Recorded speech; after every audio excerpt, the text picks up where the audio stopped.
ప్రస్తుతం మార్కెట్లో లభించే పలు రకాల మందులు అనేక మంది ప్రాణాలతో ఆడుకుంటున్నాయని నిపుణులు చెబుతున్నారు. ఎందుకంటే ఇటీవల ప్రభుత్వ విచారణలో 84 బ్యాచ్ల మందులు విఫలమయ్యాయి.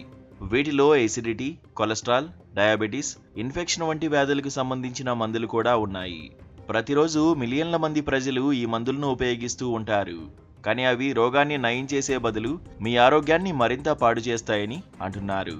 దేశంలోని ఔషధాల నాణ్యతను పర్యవేక్షించే సంస్థ central drugs standards control organization ప్రతి నెల మార్కెట్ నుంచి పలు రకాల మందుల నమూనాలను సేకరించి వాటిని పరీక్షిస్తుంది.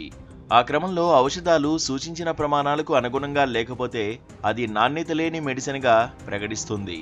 ఈ క్రమంలోనే డిసెంబర్ 2024 నివేదిక ప్రకారం 84 బ్యాచ్ల మందులు సరిగ్గా లేనట్లు గుర్తించారు. ఇందులో అనేక సాధారణ వ్యాధులకు ఇచ్చిన మందులు కూడా ఉన్నాయి.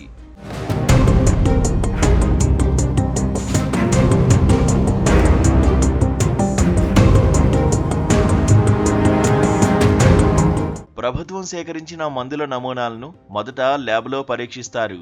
ఆ తర్వాత ఔషధం నాణ్యత పరీక్షలో విఫలమైతే అది ఎన్ఎస్క్యూగా ప్రకటిస్తారు. చాలాసార్లు మందులు సరైన పరిమాణంలో అవసరమైన మూలకాలను కలిగి ఉండవు. కొన్నిసార్లు వాటిలో విషపూరిత రసాయనాలు కూడా వెలుగులోకి వస్తాయి. ఇవి మన ఆరోగ్యానికి తీవ్రమైన ప్రమాదాన్ని కలిగించవచ్చని నిపుణులు హెచ్చరిస్తున్నారు. సిడిఎస్సిఓ ఇప్పుడు డ్రగ్ ఇన్స్పెక్టర్ల ప్రకారం కొత్త నిబంధనలను రూపొందించింది. ప్రతి ఇన్స్పెక్టర్ ప్రతి నెల కనీసం 10 నమూనాలను సేకరించాల్సి ఉంటుంది.